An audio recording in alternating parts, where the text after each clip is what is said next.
It begins in darkness. Not the dramatic kind. The gentle kind. The kind of darkness that smells like flour and with smoke and dreams just barely remembered. You're in Chang'an, capital of the Tang Dynasty. It's very early morning, earlier than most people have ever been on purpose. The city sleeps in layered silence. The moon hangs low and lazy above curved rooftops, and somewhere in the distance, a bamboo flute coughs out a note or two before giving up entirely. You probably won't make it through this day. And that's fine. That's actually sort of the point. Because here, in a back alley shaded by mulberry trees and paper lanterns strung like sleepy stars, someone is already awake. Several Samoans, actually. Their sleeves are rolled, their aprons dusted with flour, and their hands are busy shaping dough into little round moons that haven't decided yet what they want to become. You're standing just outside the bakery door, watching as the first loaves of the day begin to rise. This is not the kind of history that ends up in royal scrolls or gilded chronicles. But it's the kind that smells incredible and gets stuck under your fingernails. If you're still listening with one eye open, go ahead and press the like button like you're gently tapping a steamed bun to see if it's done. Subscribe if you'd like to return to these warm corners of the past again. And if you're feeling kind, comment below with your location at the local time, because somewhere, someone else is drifting off to the scent of bread, just like you. Now let's ease into tonight's journey. The baker closest to you yawns into his sleeve and returns to kneading with the focused weariness of a man who's been doing this since emperors had different names. His station is simple: a worn wooden board, a cloth minus covered bowl of proofing dough, and an earthen jar of sesame paste. This is not just breakfast prep. It's ritual. It's timing. It's an art honed across dynasties and dough generations. One major historical fact: during the Tang Dynasty 618–907 AD, bakeries became an important part of urban daily life, with documented recipes for both savory and sweet breads. Chang'an had entire market districts, where pastries were sold alongside poetry and pickled radish. Outside, a lantern creaks slightly in the breeze. A dog 2 alleys away yawns so loudly it startles itself, then promptly falls back asleep. Somewhere, a rooster considers crowing but doesn't commit. Inside, the air is thick with steam and secrets. A young apprentice carefully flattens a dumpling with the side of her palm. Her name is Lin, and she's still deciding if she likes mornings.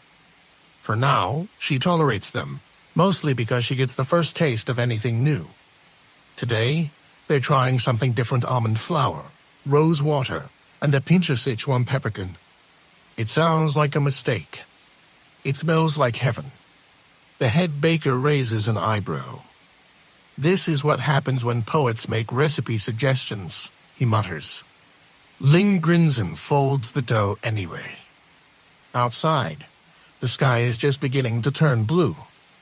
Not sunrise, just the part where the dark admits it's losing. Obscure cultural tidbit: Tang Dynasty bakers often used poetry and riddles to name their creations. Buns were called cloud pillows or drifting suns. One particularly complicated dessert was named after a famous heartbreak, which, depending on the day, either increased or killed its sales. You lean against the doorway. The warmth of the oven seeps through the soles of your shoes. You close your eyes for a moment just to listen. The rustle of flour, the hush of steam, the soft, rhythmic sound of hands shaping dreams into dough. This is the quiet history, the delicious kind, and it's just getting started. The sky outside has shifted to a soft periwinkle, the color of cooled porcelain. Inside the bakery, the oven has been stoked to life, radiating heat like a kindly dragon that's decided not to burn the village today. You move closer now, drawn toward the glow. The head baker, everyone just calls him Uncle Wei, whether they're related or not, opens the clay oven's round belly and slips in a tray of small, golden pillows. Each one has been brushed with a glaze made from honey, egg, and something Lynn swore was morning dew, but probably came from the rain barrel out back. The scent that wafts out is unfair. It curls into your nose and immediately rearranges your definition of happiness. Somewhere in the corner, an apprentice sits cross-legged beside a bamboo basket, fanning herself with a woven paddle and trying not to eat the test batch. Today's special is moon-shaped bread filled with crushed lotus seed and candied ginger. It's meant to be shared between friends, or eaten alone with great philosophical justification. You take a seat on a small stool that rocks slightly. Lynn hands you a round bun with a center that glows warm when pulled apart. She raises an eyebrow as if to say, "Careful, it bites back." You bite. It doesn't. But it does whisper something soft and sweet about spring afternoons and the sound of silk robes swishing past peony hedges. A major historical fact, the Tang Dynasty was a golden age not only for poetry and trade, but also for culinary innovation. The capital city of Chang'an had more than 200 officially recognized food stalls, and pastries were among the most popular exports, often wrapped in silk and delivered as gifts between scholars and officials. Uncle Wei sits beside you, stretching his back with the grim elegance of someone who's never once done yoga but would be very good at it. "Used to be," he says, "you could tell the day's weather by the dough. To wet, rain's coming. To dry, dust storms." You nod solemnly. "So, today?" He shrugs. Feels like a poem trying to become a drizzle. Scholars still debate whether Tang Dynasty bakers actually used their dough to predict the weather, or whether this was simply a convenient excuse for overproofing during nap breaks. Either way, the rhythm of the morning continues. Knead. Row. Food. Taste. Adjust. Outside, the markets are beginning to stir. You hear the distant clatter of a fishmonger setting up shop, the clang of a bronze bell tied to a fruit cart, the unmistakable thud of a melon being appraised by an expert with very strong opinions. Inside, the bakery has begun to hum with the gentle momentum of a morning in full bloom. Lynn drops a dumpling and pretends it was part of the plan. Uncle Wei sighs in a language made entirely of eyebrows, and the oven exhales another warm breath of almond and sesame in memory. You lean back. You breathe it all in. And for a moment, you forget that time exists outside of this small, flower-dusted world. The market bell rings softly 3 gentle chimes, each spaced just far enough apart to make you wonder if the bell ringer fell asleep halfway through. It's the official signal the city is now awake, or at least pretending to be. Out in the street, vendors are beginning their rituals, rinsing their baskets, unfolding worn linen covers, and arguing over absolutely nothing just to get the blood moving. You, however, are still in the bakery, because you've wisely decided that breakfast is not a race but a philosophy. Also, your shoes are still slightly damp from yesterday's rain and emotionally not ready for cobblestone. Uncle Wei is preparing the baiyu buns, now sweet, yeasty rounds filled with fermented rice and draped in banana leaf. They're the kind of pastry that makes you want to apologize to anyone you've ever judged for eating dessert before noon. Lynn hums as she prepares a glaze. It's a tune that sounds like it came from a rice field, slow and curved at the edges. She pauses every now and then to taste with the tip of her finger, like a painter dabbing color on a canvas made entirely of sugar and science. You offer to help. Uncle Wei nods toward the sesame jar. You try not to sneeze while stirring. Obscure cultural tidbit: Tang bakers often used the position of the morning sun and the strength of its light through steam to judge when dough was ready for shaping. A particularly skilled baker could glance at a shaft of light hitting a ceramic bowl and declare, with infuriating confidence, that the bread would rise exactly 1 finger's height by the time the Emperor's guards changed shifts. No pressure. You peer at the rising buns, You see steam. You see sunlight. You see nothing resembling a measurement. Lin gently taps the side of your arm. You're squinting too hard. The bread can feel it. You try relaxing your face. The dough seems unimpressed. A major historical fact that the Tang Dynasty is credited with one of the earliest known mentions of leavened bread in East Asia, with detailed descriptions of steam ovens, wheat fermentation, and sweet fillings in court records and merchant ledgers. Uncle Wei slides another tray into the oven. This one filled with spiraled rolls layered with black sesame and crushed osmanthus petals.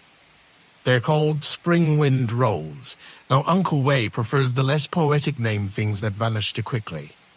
Outside, you hear the patter of feet delivery boys running with scrolls, tea sellers calling in pairs, and the slow, rhythmic steps of someone carrying a pole across their back, baskets swinging like pendulums filled with turnips and good intentions. Inside, the warmth is wrapping around you like a steam towel in a very ancient spa. You eat another bun. You suspect it may be your fourth.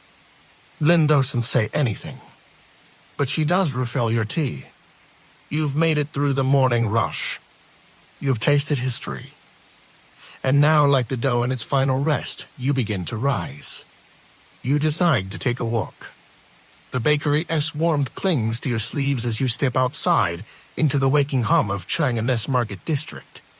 The stones are slick from last night's rain, and someone's already scattered mint leaves along the street, their scent rising with each gentle footfall.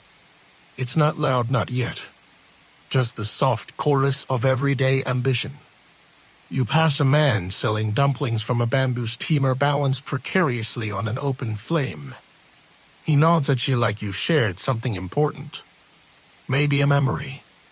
Maybe just breakfast. The steam from his cart drifts across your path, fragrant with Shivan vinegar. It wraps around you for a moment and then disappears, like a ghost that just wanted to say hi. You round a corner and find yourself in front of a different kind of bakery. This one doesn't smell like almond or sesame or poetry. It smells like ambition and possibly overproof dough. The man inside is shouting gently, but still shouting about a new kind of cake HES invented. One filled with salted duck yolk, black sugar, and the kind of self-minus confidence you can only get from being the third son of a retired general. Lin appears beside you, holding to wrapped buns and an expression that suggests she's open to gossip. You both listen.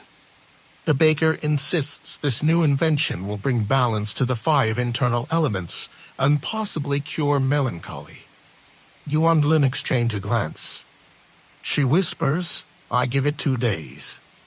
Obscure cultural tidbit during the Tang Dynasty, some bakers named their pastries after Buddhist parables, celestial events, or famous quartz candles, anything to give their wares a little narrative edge.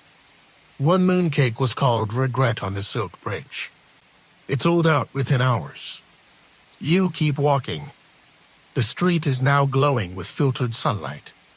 Cloth banners hang from wooden beams, fluttering like sleepy flags. A street poet performs near a noodle stand, reciting something about love and lentils while trying not to slip in fish sauce. You stop by a small shrine built into the wall between a noodle shop and a candle merchant. It's dedicated to Ziao Jun, the kitchen god. His figurine sits wide aside in a tiny clay oven, lips painted with honey, arms raised as if mid-minus toast. You and Lin bow lightly. She places one of the buns at his feet. "Let him eat first," she says. He watches everyone is cooking. A major historical fact, the Tang people believe the kitchen god reported on each household's behavior to higher celestial authorities. During the new year, families offered sweets to ensure HED give a favorable review, essentially bribing their divine food critic. The shrine smells of incense and dumplings. You breathe it in, and the rain begins again, soft, warm, barely a suggestion. Lin pulls her scarf over her head. You tuck your sleeves close, and together you turn back toward the bakery, where the oven waits and the dough rising quietly dreams its warm, yeasty dreams. Back inside the bakery, the air has changed. It smells like cinnamon now. Not the sharp, modern kind that demands attention, but the soft, ancient sort, faintly woody, slightly sweet, and so subtle it feels like a memory rather than a flavor. The oven hums with quiet confidence. Uncle Wei is wiping his hands on a towel that's older than some temples. Lin is grinding something in a stone mortar with a rhythm that suggests she's either very patient or trying not to fall asleep standing up. You ease back onto your slightly wobbly stool, which now feels like an old friend who never judges. On the table rests a new batch of dough this time, flecked with dried chrysanthemum petals and powdered green tea. It looks like it belongs in a garden more than a bakery. They're called spring fogs, Lin says. Delicate, mostly air, like promises. Uncle Wei snorts softly. You take a closer look. The dough is light, almost shimmering. If bread could float away in embarrassment, this is the kind that would. A major historical fact, tea culture flourished during the Tang Dynasty, not only as a drink but also as a flavor in cooking. Bakers began to incorporate powdered tea into cakes and confections, and entire tea house menus emerged, pairing pastries with specific brews depending on the weather and emotional disposition. Outside, the rain has paused just long enough for puddles to reflect strips of blue sky and startled sparrows. Inside, the steam fogs the windows with a soft, milky film, turning the world beyond into a watercolor scroll. Obscure cultural tidbits: some Tang households believed the scent of freshly baked buns could soothe nightmares.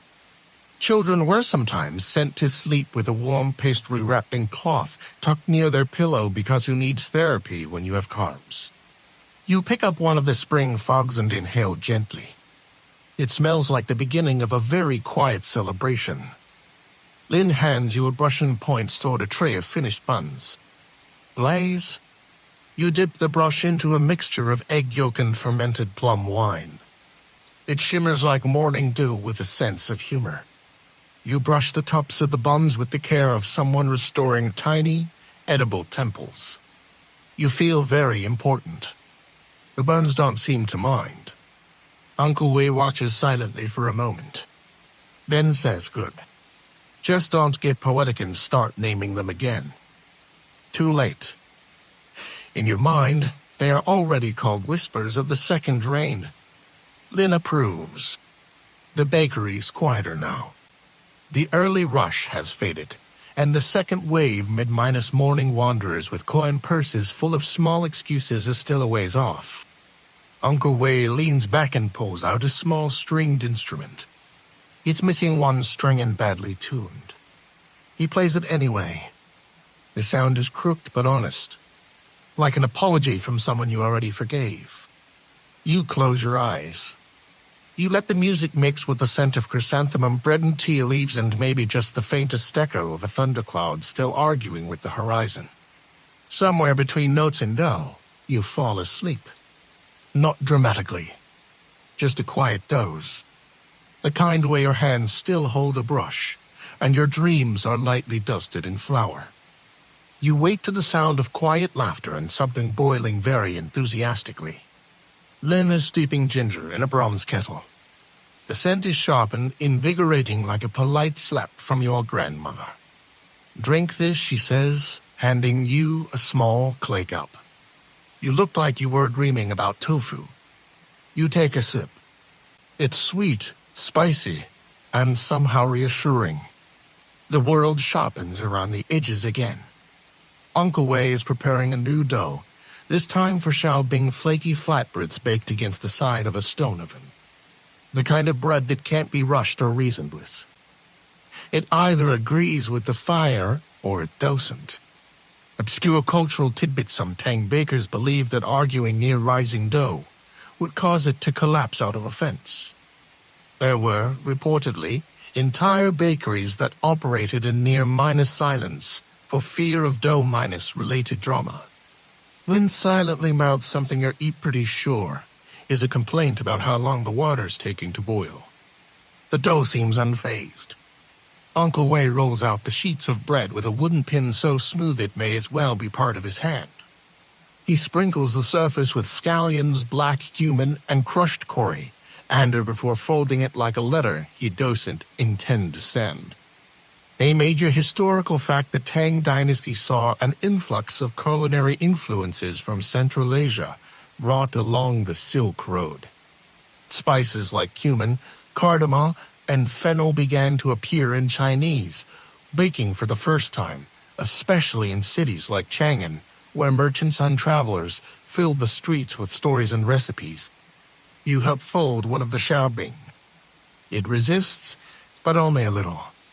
The oven is ready. With long metal tongs, Uncle Wei slaps the breads against the oven's curved wall. They stick with a satisfying sound that reminds you of applause. He smiles slightly.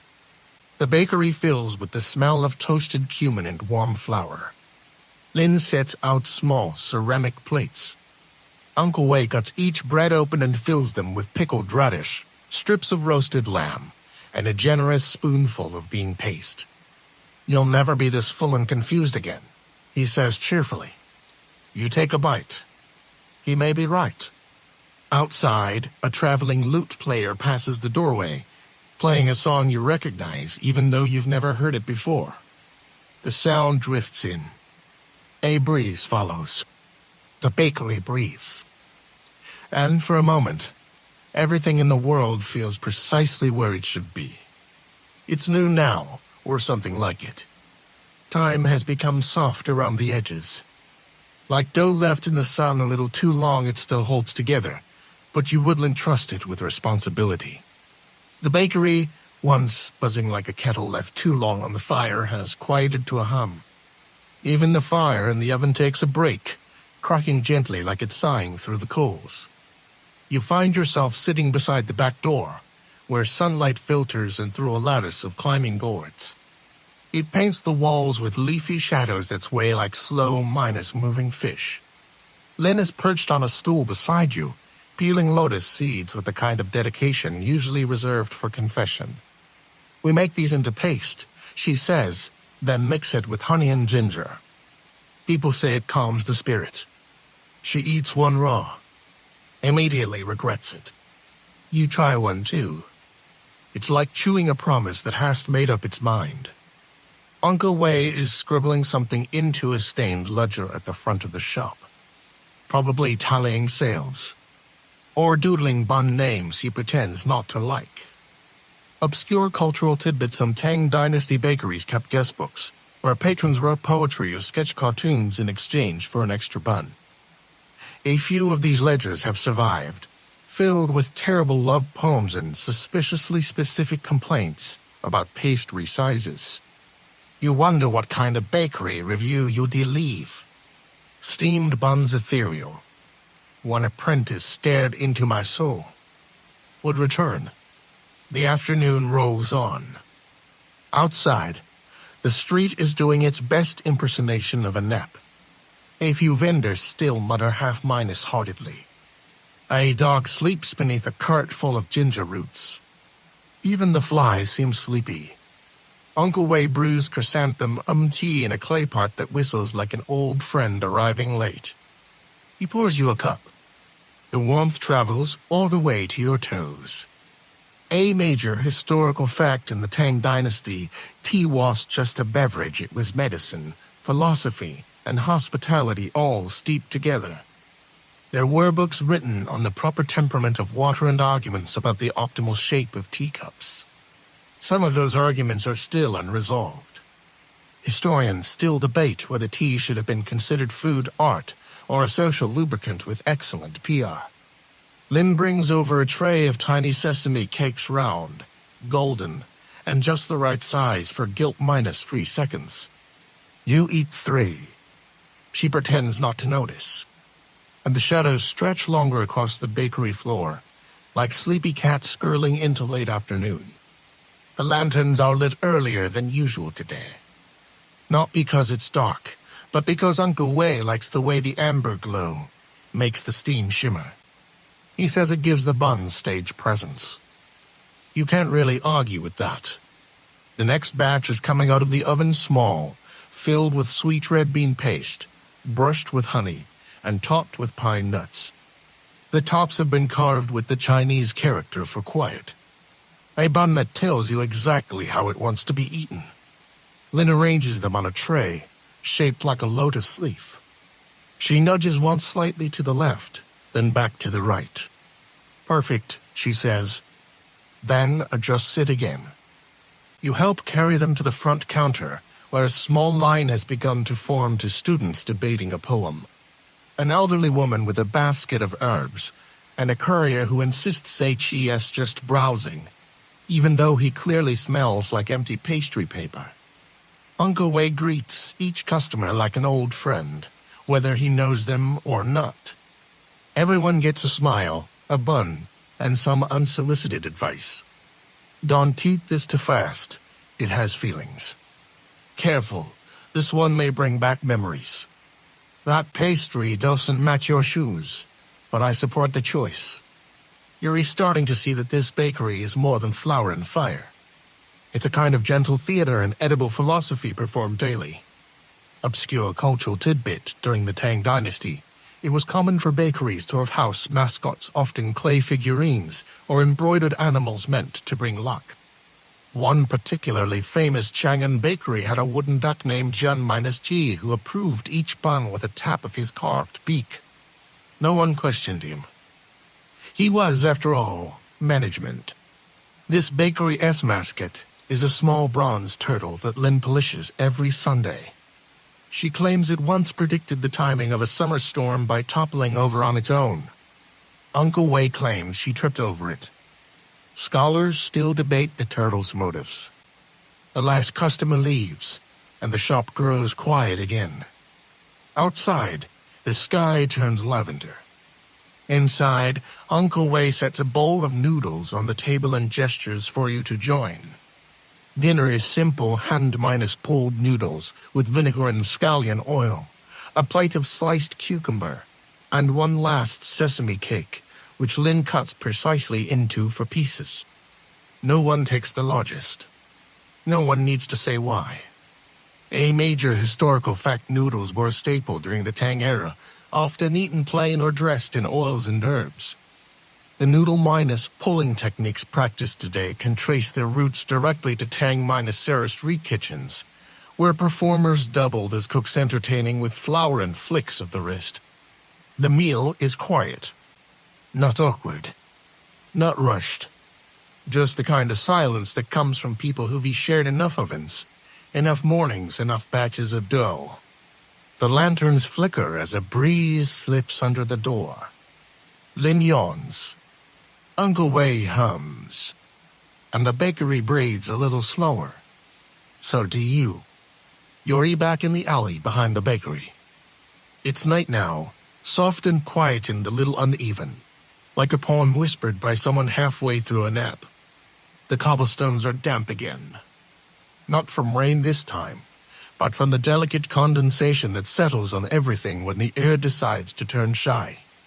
You can hear the steady drip of water from a cracked spout overhead, landing in a ceramic bowl with the precision of a monk's bell. The city hasn't gone to sleep. Not really. Chang'an is a city of layers, dreamers on one side of the wall, gamblers on the other. Tea drinkers, students, pickpockets, poets. And bakers. Always bakers. You lean against the worn wood of the outer door. Inside, Uncle Wei is cleaning the oven with a long handled brush. He does it slowly, like the fire's still listening and needs to be soothed. Lynn appears with 2 rice cakes wrapped in lotus leaves. She hands you one without speaking. You both unwrap them like small gifts you forgot you wanted. The rice is soft and warm, and studded with jujube slices arranged like lazy constellations. A major historical fact: Chang'an, the Tang capital, was a city of night markets. Some opened only after the 9th bell and closed before sunrise, offering everything from roasted chestnuts to calligraphy demonstrations and spontaneous fortune readings over bowls of rice porridge. Lynn sighs. I once had my fortune read by a man who used flour instead of coins, she says. He said my future was lumpy but sweet. You raise your rice cake. 2 lumps. She grins. And sweetness. Obscure cultural tidbit: there was a Tang Dynasty superstition that if your rice cake split while cooking, it meant someone you'd argued with that week was secretly in love with you. Naturally, this led to passive-aggressive overboiling and entire romance dramas resolved by dessert. Your cake stays intact. Lynn raises an eyebrow. Guess no one's pining for you today. You nod solemnly. Probably for the best. I don't have room for heartbreak. Or more rice. She laughs quietly, but fully. Somewhere above, a window creaks open. The smell of incense drifts down a sleepy blend of Sandwald and storytelling. The stars peek out, undecided. And the bakery door creaks open behind you, releasing a curl of heat and the soft sound of Uncle Wei humming to himself as he stacks wood for the morning fire. You finish your rice cake. And for the first time all day, you realize you're not hungry. You're just full. Of steam and sesame, of laughter and lantern light, of quiet stories baked into golden crusts. You wake to the sound of rain. Not dramatic rain. Not the kind that ruins roofs or epics. Just a steady, reassuring sprinkle. Like the sky is practicing scales on a bamboo flute. You're still in the bakery. Somehow, you must be nodded off on the woven mat near the flour sacks. There's a blanket draped over your shoulders that smells faintly of toasted barley. Lynn's doing, probably.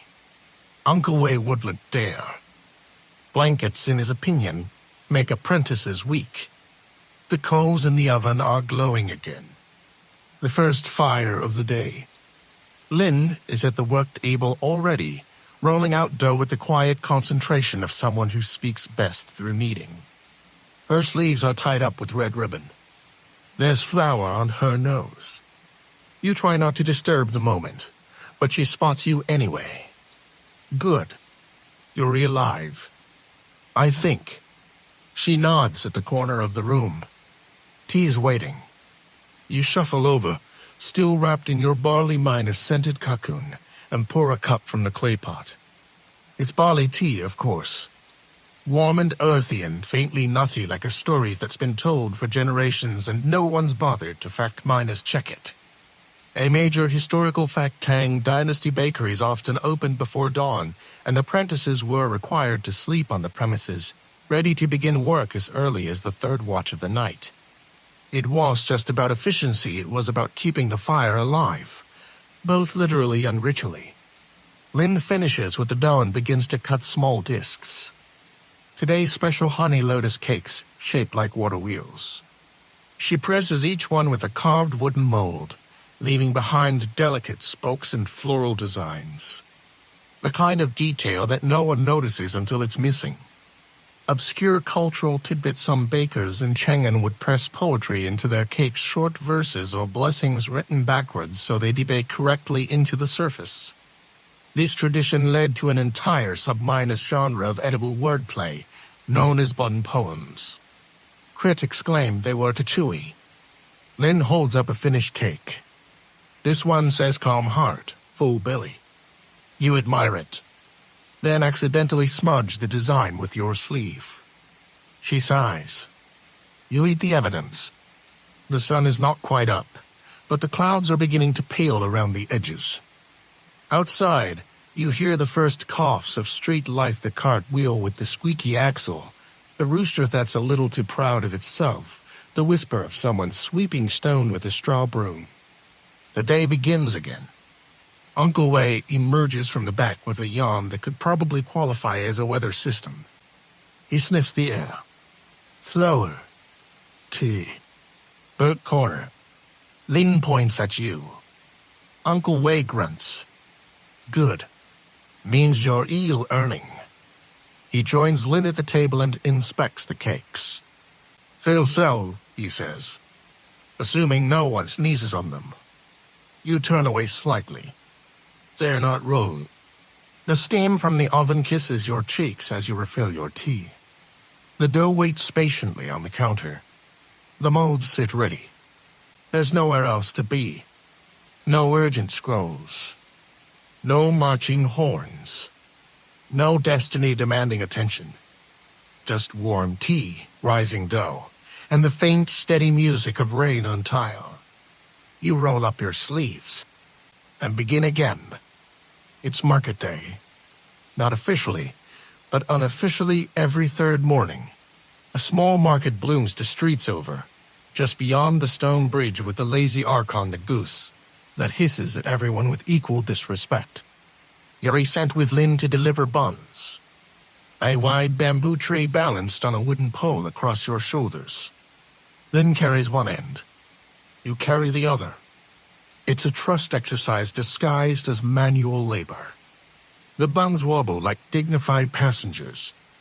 The streets are slick with last night's rain, and the air is full of what weathered poets might call witch humidity, and less poetic folks call sticky regret. Children dart between puddles. Vendors already shouting at each other, part commerce, part theater. Best plums in the district. Those plums betrayed me last week. Your face betrayed me this morning.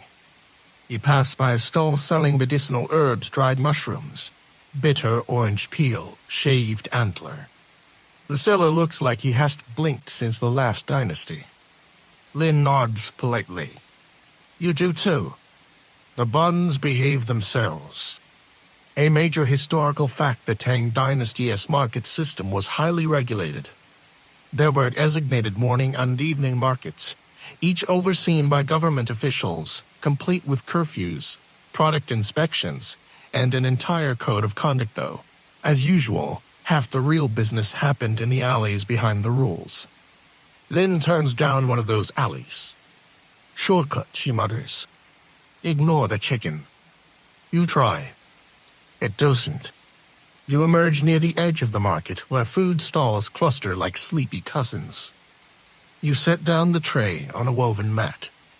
Lynn arranges the buns with care, brushing each with a final glaze made of sugar syrup and crushed osmanthus flowers. They shine like tiny suns. Obscure cultural tidbits, some Tang stalls sprinkled crushed pearls into their bun glaze for extra shimmer. While luxurious, it was also a dental hazard and eventually discouraged by officials who didn't want lawsuits over breakfast. Your glaze does not contain pearls. Just flowers, warmth, and the hope of repeat customers. People drift in. A scholar with ink-stained fingers. A paper lantern repairman.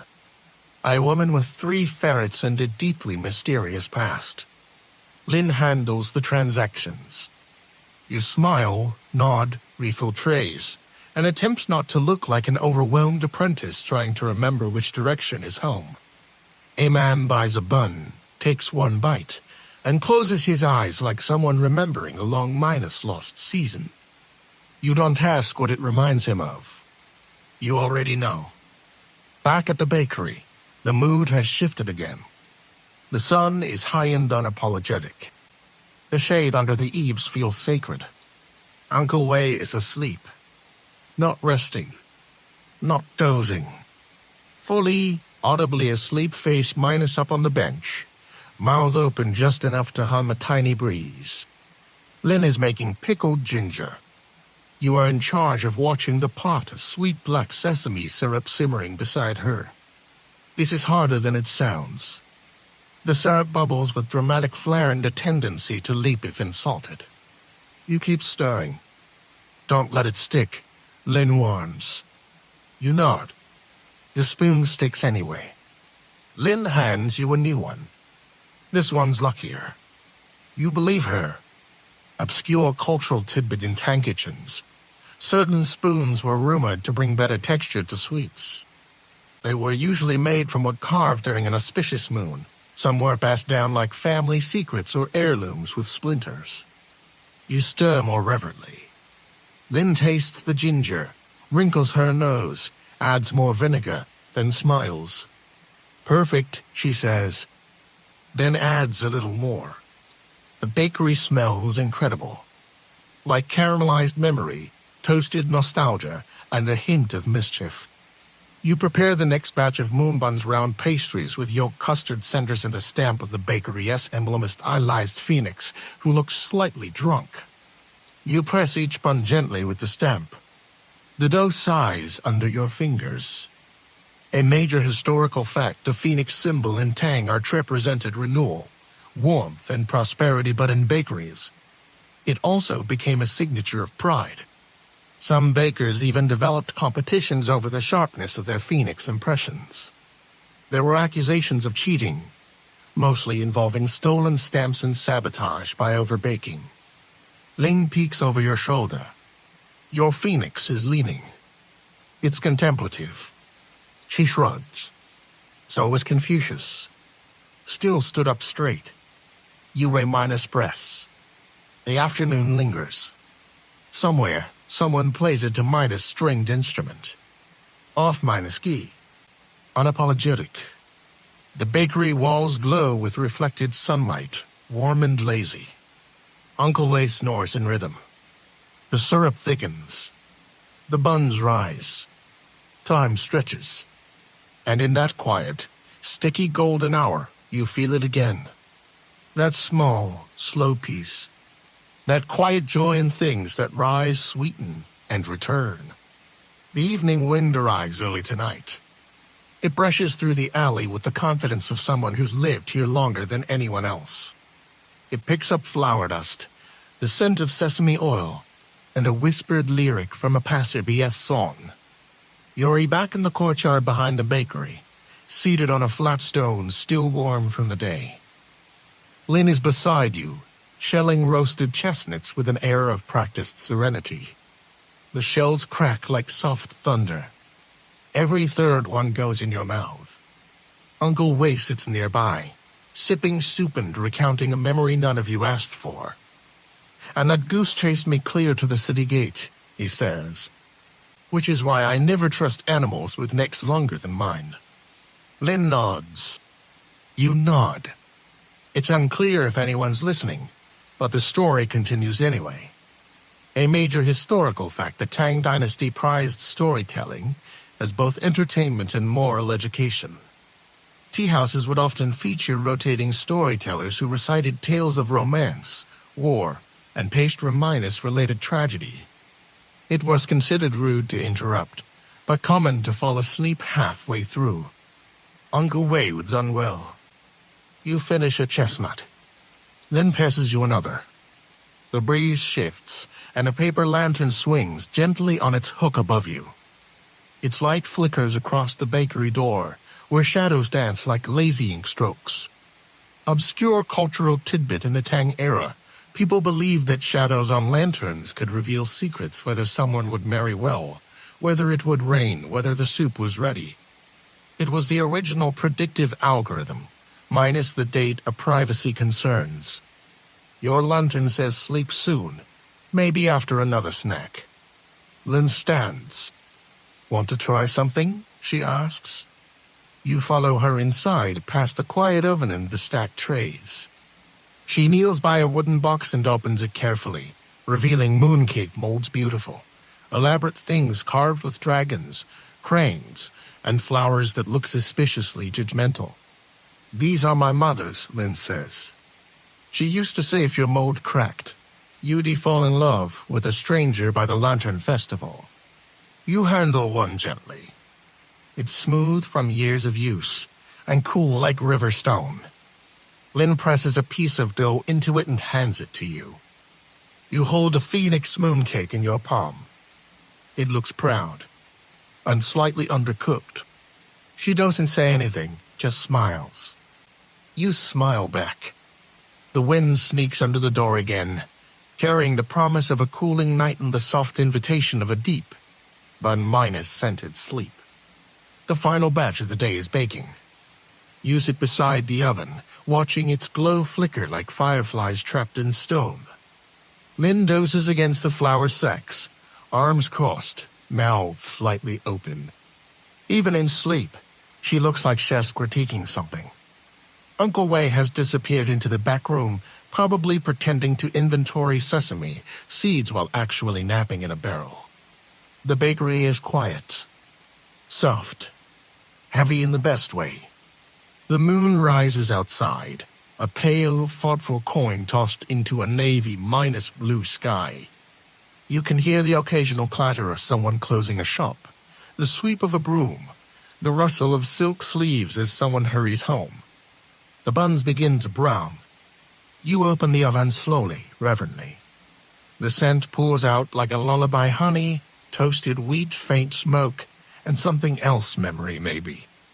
A major historical fact: Tang Dynasty ovens were often dome-shaped, built from clay or brick, and fired with peach wood or bamboo. The temperature was judged not by numbers, but by how long you could hold your hand near the heat. Apprentices learn it by instinct and occasional burns. You use a wooden peel to lift the buns. They're perfect. A little wonky. A little soft in the middle. But warm and golden and made by hands that remember. You stack them in a woven basket lined with T-dyed cloth. Then stirs beside you and mumbles, "Don't let the phoenixes lean." You smile. Never again. Obscure cultural tidbit: some bakers believed that if a bun cracked in the oven, it meant a guest had told a lie that day. Bakeries became accidental confession booths, with customers sheepishly returning to apologize for exaggerating the price of their cousin's horse. No cracks tonight. Just quiet buns and quieter thoughts. You place the basket near the counter. Leave a note: tomorrow's first batch. Please don't eat them, Uncle. Then you pour a final cup of barley tea. Sit beneath the lantern, which has now settled into a stillness that only old lights know. And there it is again, that particular kind of peace you can't manufacture. The kind that rises slowly like steam from a perfect bun. The kind you carry with you, even after the last bite. Even into dreams. It's your last night in the bakery. You don't say it out loud, no one does. But the Waylon hands you the rolling pin with extra care. The way Uncle Wei doesn't insult your dough consistency. It all feels suspiciously sentimental. Even the flour seems quieter. Tonight's task: a special order from a poet who lives near the East Gate. He wants 12 sweet buns, each inscribed with a single character of his newest verse. It's about geese, unrequited love, and more geese. Possibly a metaphor. Uncle Wei mutters, he better pay in full this time. Last time it was 2 coins and a smirk. You roll dough. Lin paints each top with egg wash. Uncle Wei stamps the characters with the careful irritation of someone who's doing art against his will. One by one, the verse appears. You read it backwards by accident and think it's about cabbages. The poet will be pleased either way. A major historical fact: Tang poets often collaborated with artisans, including bakers, to physically imprint their work into the rhythms of daily life. Cakes, robes, fans, and lanterns were all fair game. If it could be inscribed, it was a poem waiting to happen. Then slides the tray into the oven. The fire glows soft and sure. You sit again by the flour sacks. The lanterns swing cast your shadow beside Lin's to soft outlines, arms moving in slow arcs, the choreography of people who know dough better than they know the seasons. Uncle Wei exhales like someone deflating gently. Obscure cultural tidbit: there was once a baker in Shanghai who refused to sleep during new moons, believing his dreams would turn into pastries and betray his secrets. His buns were rumored to be eerily accurate about breakups. Lin finishes wrapping the last order. She ties the string in a bow. It's strange, she says softly, how the bakery never really stops. Even when we do. You nod. The heat of the oven lingers on your skin. The scent of toasted sesame will probably follow you forever now, woven into your sleeves like a secret. Uncle Wei finally says what no one has. You did good. Then immediately adds, don't let it go to your head.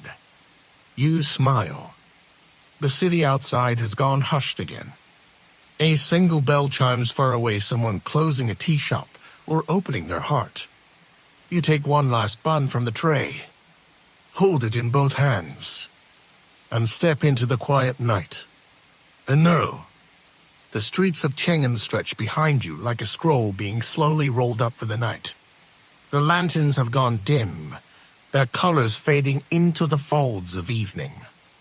The scent of ginger and barley still clings to your clothes, but it's softer now, familiar, like an old lullaby humming low in the background. You walk past the bridge with the grumpy goose tonight. It's asleep, head tucked neatly beneath its wing, dreams presumably honking. The sky above is a tapestry of soft blues and sleepy golds, clouds like smudged brushstrokes upleft by a weary painter. Somewhere, a baker stokes their oven. Somewhere else, a poet eats a bunandry, writes the final line of their verse for the 4th time. The city breathes. The bakery sleeps. And you, gentle traveler in a flower minus, dusted dream, carry with you the quiet rhythm of rising dough, of warmth shared before sunrise, of steam curling from fresh bread and the soft clatter of teacups set down gently to disturb the peace. Close your eyes. Let your breath rise like mist from the oven's mouth. Let your limbs grow heavy, your thoughts lighter. Let each heartbeat echo like footsteps through quiet alleys. You are safe here. You are full. You are home. Sleep well. Until the next bun. Until the next story. Until the next soft, sleepy dawn.